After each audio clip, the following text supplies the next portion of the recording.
नमस्कार, मेरा नाम रविकांत और सब देख रहे हैं बोलता आंख गड़िया।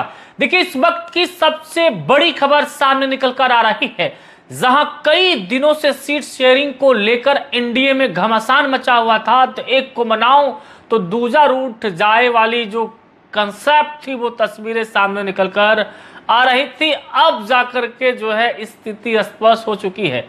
वहीं अगर मैं बात करूं तो एनडीए में सीट शेयरिंग का फॉर्मूला तय हो गया है। कौन सी पार्टी कितने सीटों पर चुनाव लड़ेगी, हम वो आपको तमाम बातें बताएंगे। आखिरकार किस प्रकार से लगातार कई दिनों के मैराथन बैठक के बाद, मान मनोवल के बाद जो है अब निष्कर्ष बाहर निकल कर आ चुकी है। अगर मैं बात करूं तो बीजेपी यानी कि भारतीय जनता पार्टी बिहार विधानसभा चुनाव में 101 सीटों पर चुनाव लड़ेगी। वहीं जदयू 101 सीटों पर चुनाव लड़ेगी।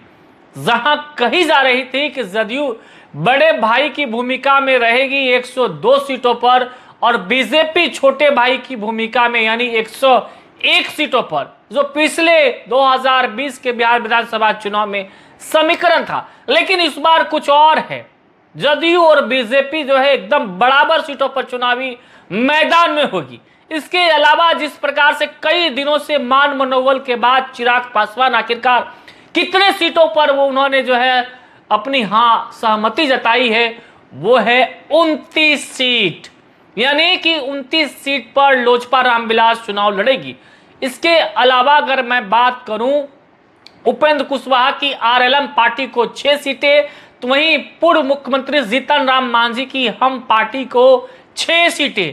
यानी कि अब फॉर्मूला जो है एकदम पूरी तरीके से फिट हो गई, और प्रेस कॉन्फ्रेंस नहीं बल्कि ट्विटर के जरिए जो है ट्वीट करके बीजेपी से लेकर के लोजपा और एनडीए घटक दल के तमाम नेताओं ने इस बात की अब जानकारी दे दी है। पब्लिक डोमेन में बातें सामने निकल कर आ चुकी है कि एनडीए के सीट फॉर्मूला में अगर मैं बात करूं तो बीजेपी 101, जदयू 101, तो वहीं लोजपा रामविलास चिराग पासवान की पार्टी 29 सीट, तो वहीं जीतन राम मांझी की पार्टी 6 सीटें और उपेंद्र कुशवाहा की पार्टी 6 सीटें। यानी कुल मिलाकर के एनडीए की सीट शेयरिंग के जो फॉर्मूले सामने निकलकर अब आ गए हैं। अब भी माथापेची है, जब तक कि कैंडिडेट्स के लिस्ट नहीं जारी हो जाते हैं कौन से विधानसभा क्षेत्र में कौन सी पार्टियां चुनाव लड़ेगी। क्योंकि कई दिनों से पटना और दिल्ली के चक्कर लगा रहे हैं संभावित उम्मीदवार, कई दिनों से पटना में पटकुनिया लिए हुए हैं, अपनी अपनी उम्मीदवारी को लेकर के बायोडाटा भी देते नजर आए। आपने देखा किस प्रकार से पटना के हर चौक चौराहे से लेकर होटल हाउसफुल चल रहा है। जब तक की लिस्ट नहीं जारी हो जाती है तब तक ये जो सिलसिला है जारी रहेगा। अब आइए मैं बात करूं तो महागठबंधन यानी इंडिया गठबंधन की स्थिति भी जो है सर फुटा फुटवल वाली स्थिति है। जहां अब तक सीट शेयरिंग का फॉर्मूला तय नहीं हुआ, तो वहीं सन ऑफ मला मुकेश सहनी जो है टिकट बांटने भी शुरू कर दिए। आपने देखा कि सोशल मीडिया पर किस प्रकार से गोपालपुर विधानसभा क्षेत्र से उन्होंने अपना प्रत्याशी डब्लू यादव को सिंबल भी दे दिया है, जो भागलपुर जिले के अंतर्गत गोपालपुर विधानसभा आता है। तो क्या महागठबंधन में सब कुछ ठीक ठाक नहीं चल रहा है? यही वजह है कि दिल्ली में अब बैठकें होंगी, दिल्ली में सारी बातें तय होंगी। जिस प्रकार से आज सुबह तेजस्वी प्रसाद यादव, लालू प्रसाद यादव, तो वहीं राबड़ी देवी समेत जिस प्रकार से शाम में आज सन ऑफ मला मुकेश सहनी भी दिल्ली रवाना हुए। कांग्रेस के तमाम शीर्ष नेतृत्व भी जो है दिल्ली में विराजमान है। आखिरकार पेच कहां फंस रहा है इंडिया गठबंधन में, आइए हम आपको बताते हैं।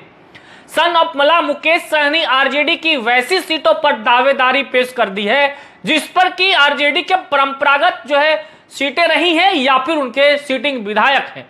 सन ऑफ मला मुकेश सहनी चाहते हैं कि करीब 8 से 10 ऐसे आरजेडी के जीते हुए सीट को वो अपने खेमे में लेना चाहते हैं। इस बात को लेकर के जो है तनातनी है। और वहीं कांग्रेस 70 सीटों पर 2020 के बिहार विधानसभा चुनाव में किस्मत आजमाई थी, लेकिन इस बार कुछ और है। इस बार जो है जो खबर अंदर खाने से आ रही है, बताया जा रहे हैं कि 58 सीट के आसपास जो है कांग्रेस को सीटें दी जा सकती है। लेकिन कांग्रेस मानने को तैयार नहीं है। कांग्रेस के तरफ से जिस प्रकार से राज्यसभा सांसद अखिलेश सिंह आज के फ्लाइट में तेजस्वी यादव के बाजू वाले सीट पर बैठकर बातचीत करते नजर आए। जो तस्वीरें सामने निकल कर आई, यानी कि मनने मनाने वाली जो सिलसिला है इंडिया गठबंधन में वो अब भी जारी है। वहीं आपको बता दें कि 10 अक्टूबर से ही नॉमिनेशन की प्रक्रिया शुरू होने के बावजूद अब तक सीट शेयरिंग का पेच फंसा है और उम्मीदवारों में जो है कंफ्यूजन की स्थिति है। तमाम जो उम्मीदवार हैं वो सीट शेयरिंग का इंतजार कर रहे हैं और उसके बाद उम्मीदवारों के लिस्ट की जो है प्रकाशन की इंतजार कर रहे लोगों के सब्र के बांध अब टूटने लगे हैं, क्योंकि 17 तारीख को ही अंतिम दिन है नॉमिनेशन का फर्स्ट चरण। अगर मैं बात करूं तो बिहार विधानसभा चुनाव 2 चरणों में है, सबको पता है।